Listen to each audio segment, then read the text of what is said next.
कल हम लोग पढ़े थे किस चीज को, डिफरेंट टाइप के रिसिप्ट्स को, क्या यस सर। ना।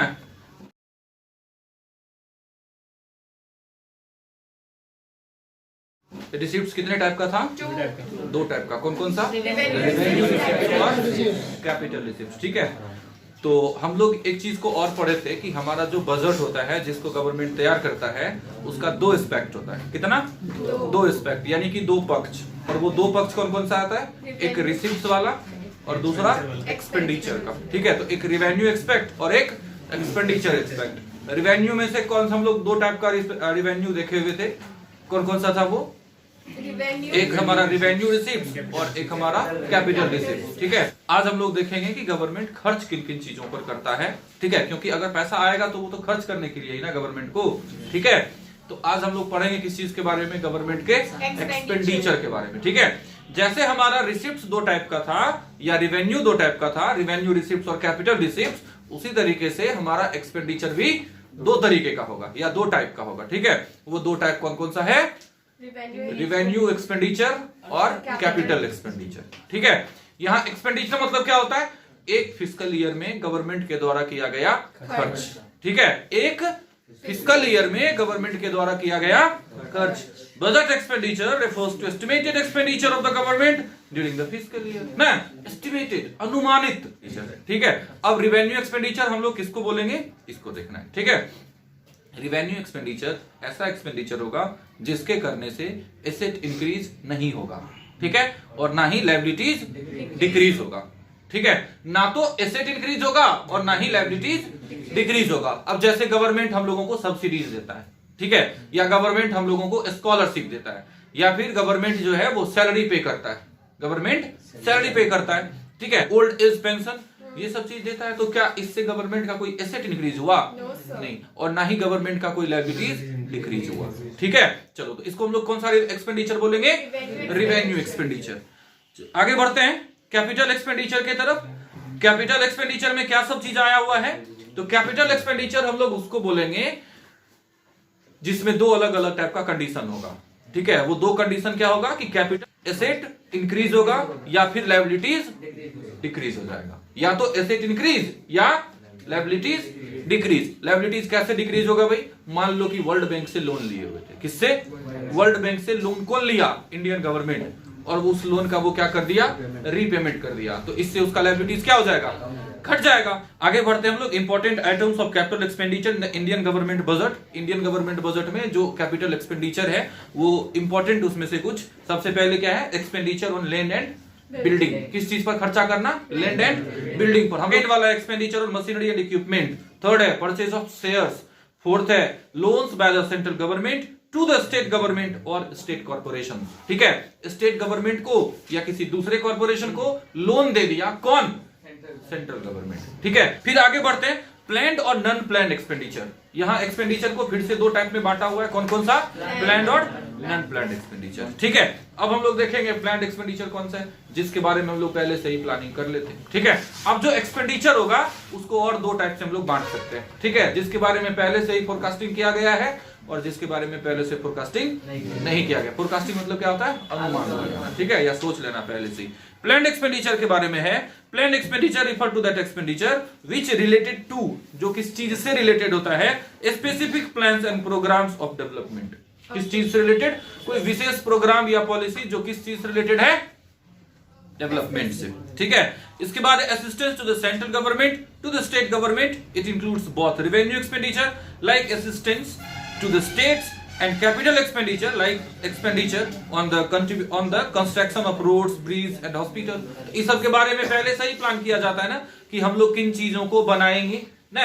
जैसे आ जाता है ना तुम्हारा वो बजट जब आएगा तो बताएगा फलना जगह से लेकर और इस बार फलना जगह तक जो है वो रेलवे के बड़ी लाइन को जोड़ेंगे। ठीक है, ऐसे करके। या फिर बता दिया जाएगा कि इस बार 4 लाइन जो है वो वहां से ये कर यहां तक बनाया जाएगा। तो ये सब फोरकास्टिंग है। तो इन चीजों पर जो खर्च करेंगे वो कौन सा एक्सपेंडिचर है?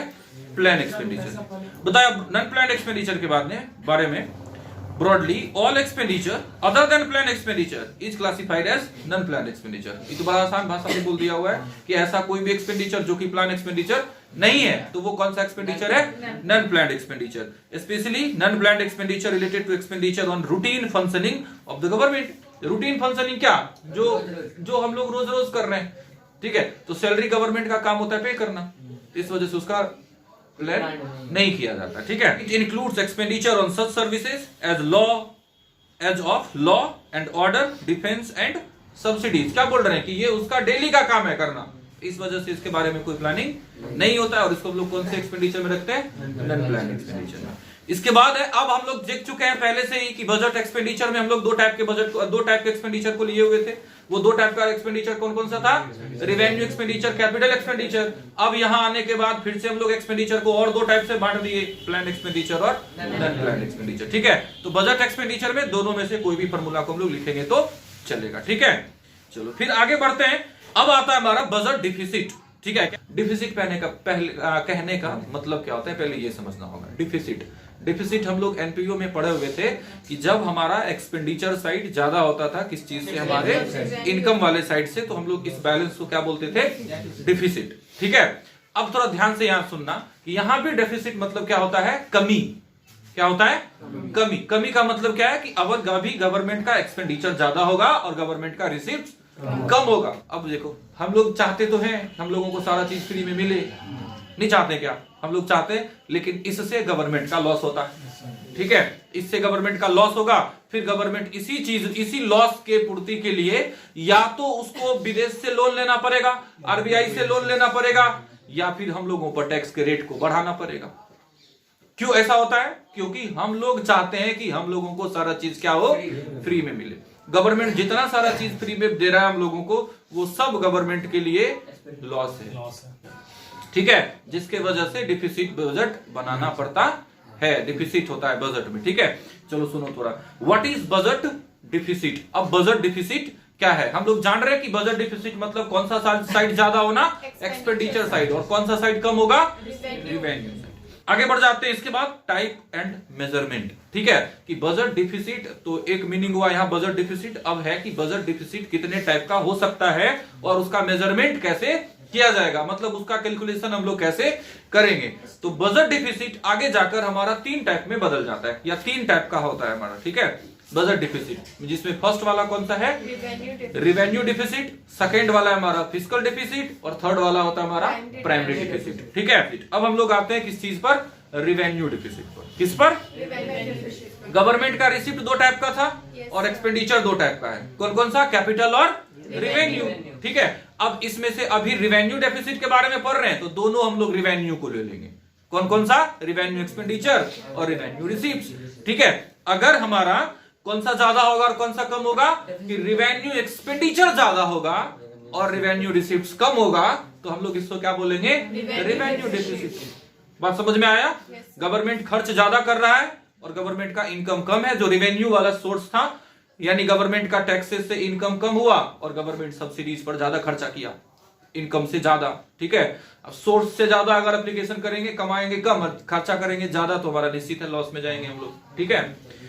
आगे बढ़ते हैं हम लोग इसको, इसके बाद अब इसका इम्प्लीकेशंस क्या सब है, ठीक है। अगर ऐसा होगा तो क्या सब हो सकता है, ठीक है। बिकॉज ऑफ रिवेन्यू डिफिसिट, किस चीज के कारण, रिवेन्यू डिफिसिट के कारण, the government may have to cut its expenditure on several welfare programs in the country. This leads to loss of social welfare.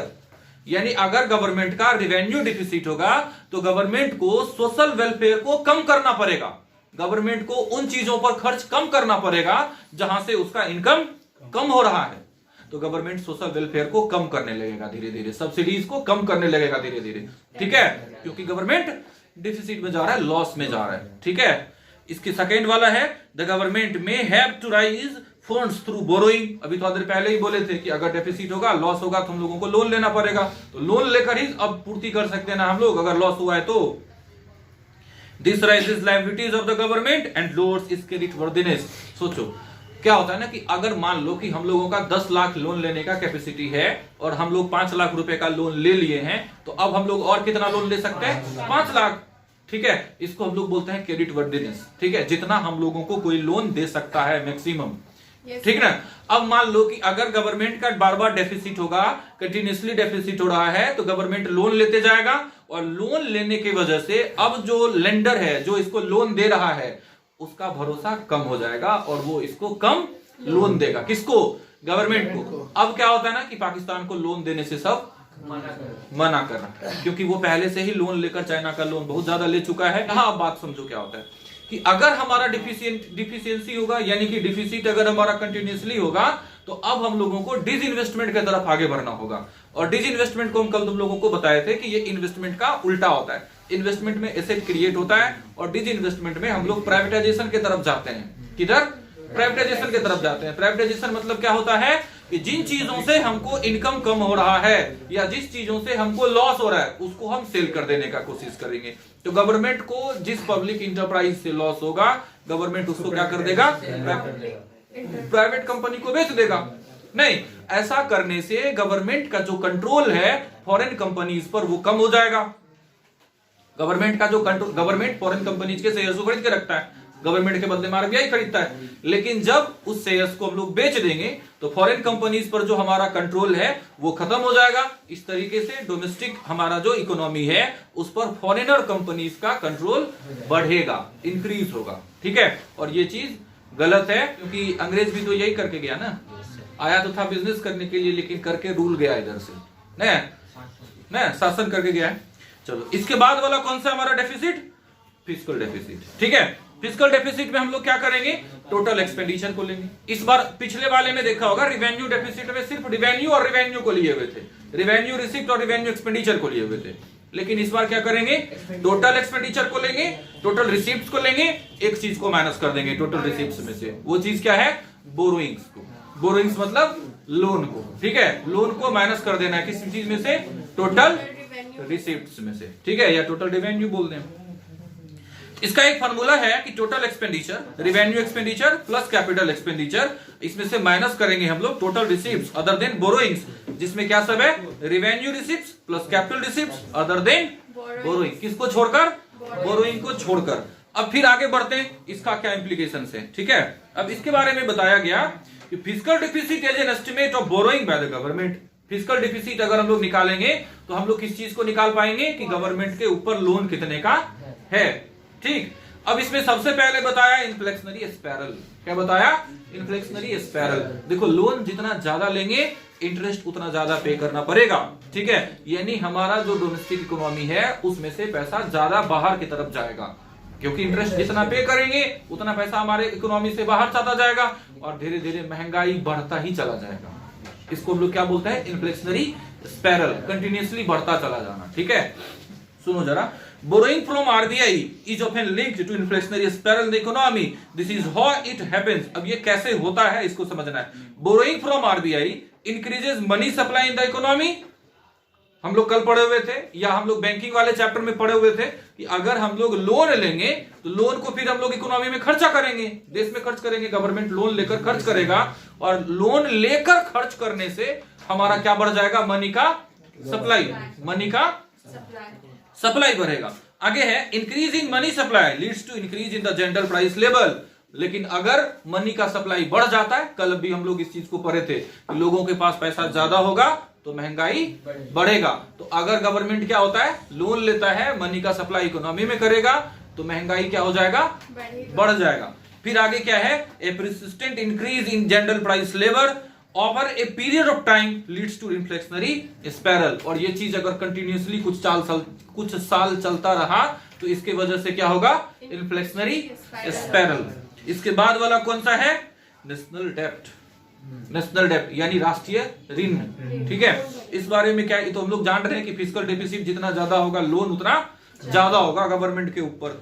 Fiscal deficit leads to national डेब्ट। It hinders GDP growth, यानी GDP growth के रास्ते में ये रुकावट होता है। ठीक है, ये बाधा है, कुंजी लोन लेना।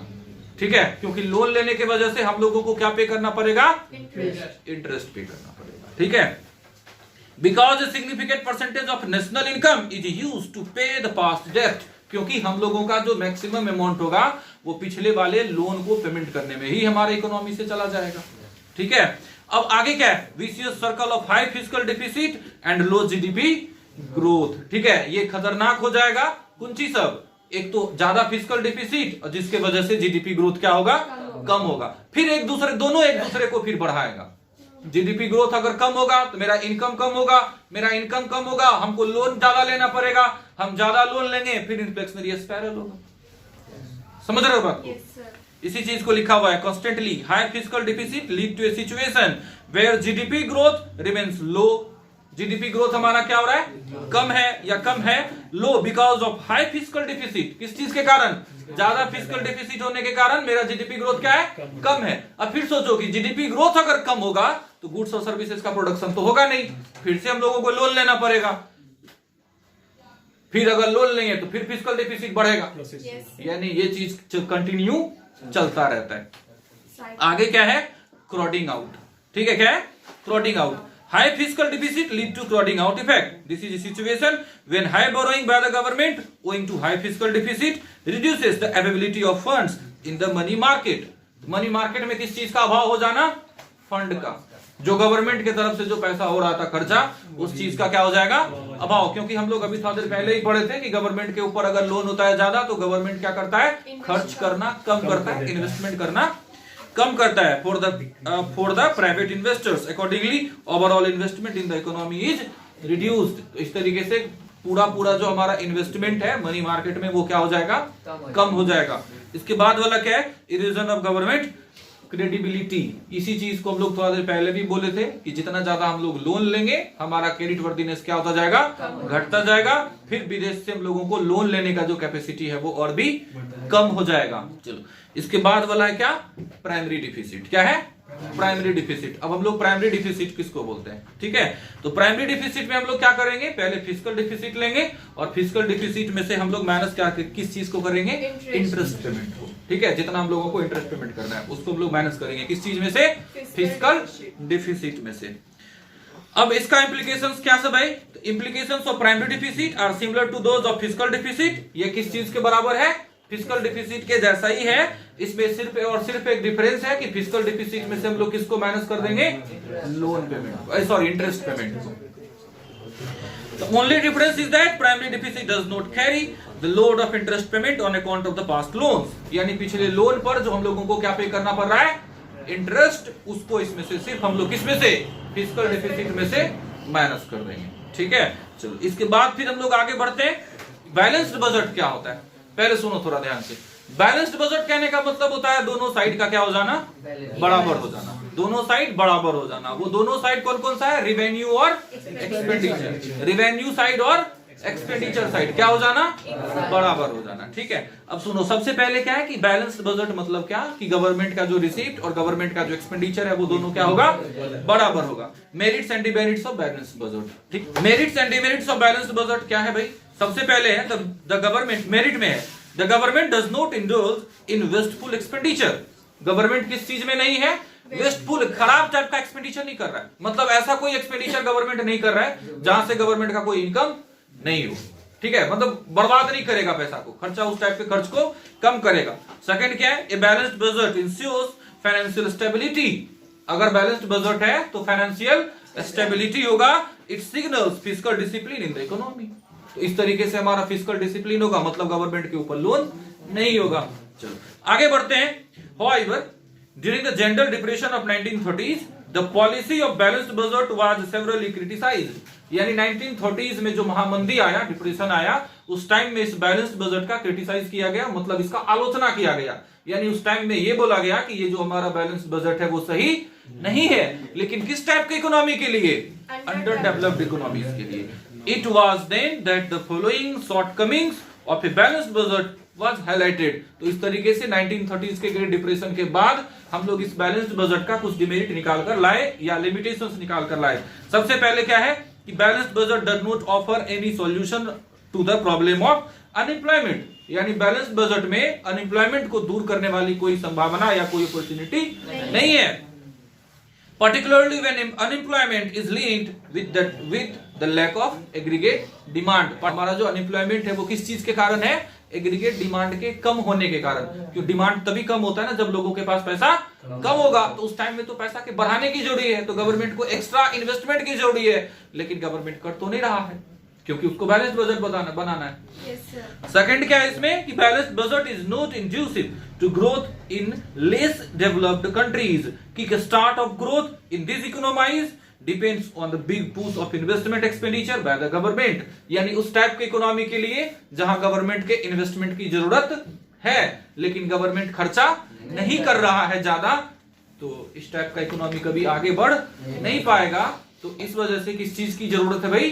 गवर्नमेंट के एक बिग पुश मतलब गवर्नमेंट के ज्यादा से ज्यादा इन्वेस्टमेंट का। आगे है अनबैलेंस्ड बजट। अब अनबैलेंस्ड बजट मतलब क्या होता है? ऐसा बजट जिसका दोनों साइड रेवेन्यू और जिसका रिसीप्ट और एक्सपेंडिचर दोनों साइड बराबर नहीं हो। ठीक है, तो अब देखो कि ये अनबैलेंस्ड बजट दो टाइप का हो सकता है। एक हो सकता है सरप्लस बजट और एक हो सकता है डेफिसिट बजट। ठीक है, तो सरप्लस बजट में क्या होगा? गवर्नमेंट का रिसीप्ट ज्यादा होगा और एक्सपेंडिचर कम होगा। फिर से ये किस टाइप के कंट्री के लिए खराब है?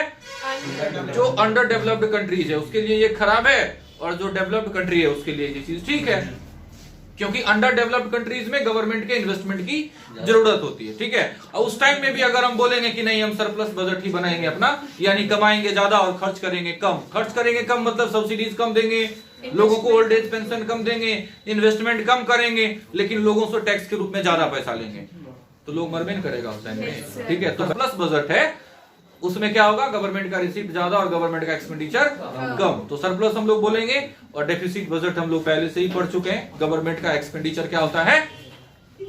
ज्यादा होता है। किस चीज से?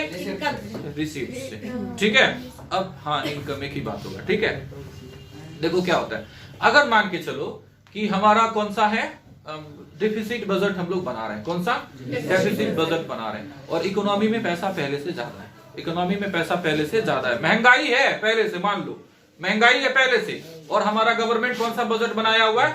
Deficit budget. मतलब गवर्नमेंट अभी एक्सपेंडिचर ज्यादा कर रहा है और रिसीप्ट कम हो रहा है। गवर्नमेंट पैसा खर्चा करेगा, पैसा आएगा इकोनॉमी में, महंगाई पहले से ज्यादा था और ज्यादा बढ़ जाएगा। ठीक है, यानी अगर महंगाई है तो गवर्नमेंट को कौन सा बजट बनाना चाहिए? गवर्नमेंट को सरप्लस बजट बनाना चाहिए। किस टाइम में? महंगाई के टाइम में। यानी गवर्नमेंट को टैक्स का पैसा ज्यादा वसूलना चाहिए, जिससे लोगों के पास पैसा कम बचेगा और महंगाई घटेगा। ठीक है, लेकिन ध्यान रहे कि यहाँ जो महंगाई है वो किस रीजन से होना चाहिए? पैसा के ज्यादा होने से। अब मान के चलो कि गेहूं का प्रोडक्शन अगर कम हुआ, गेहूं का रेट क्या होगा? ज्यादा होगा। अब एक बात बताओ कि गवर्नमेंट अगर पैसा बढ़ा भी दे इकोनॉमी में, तो क्या सारे लोगों को मिल जाएगा? नहीं मिल पाएगा। क्यों नहीं मिलेगा? क्योंकि प्रोडक्शन ही कम हुआ ना। अब आम के सीजन के जब जाने लगता है, आम का सीजन खत्म होने लगता है, तो रेट ज्यादा हो जाता है। उस टाइम में कितना महंगा हो जाएगा, तो उसका बढ़ सकता है क्या? मार्केट में सप्लाई नहीं ना बढ़ेगा। तो यानी यहाँ ये बात कहने का मतलब मेरा है कि अगर महंगाई किस चीज के कारण है? मनी के सप्लाई के ज्यादा होने के कारण, तो मनी के सप्लाई को कम करके रेट को कम किया जा सकता है, और रेट को कम करने के लिए गवर्नमेंट क्या करेगा? सरप्लस बजट बनाएगा। ठीक है, लेकिन अगर लोगों के पास पैसा कम है, इस वजह से गुड्स और सर्विसेज का प्रोडक्शन कम हो रहा है, तो इस टाइम में गवर्नमेंट अपना डेफिसिट बजट बनाएगा, जिसमें गवर्नमेंट खर्चा कम ज्यादा करेगा और इनकम कम अर्न करेगा। ठीक है, तो लोगों के पास पैसा आएगा और प्रोडक्शन और गुड्स का जो सर्विसेज का जो प्रोडक्शन है वो बढ़ेगा, और इस तरीके से हमारा बजट वाला जो चैप्टर है वो खत्म होता है।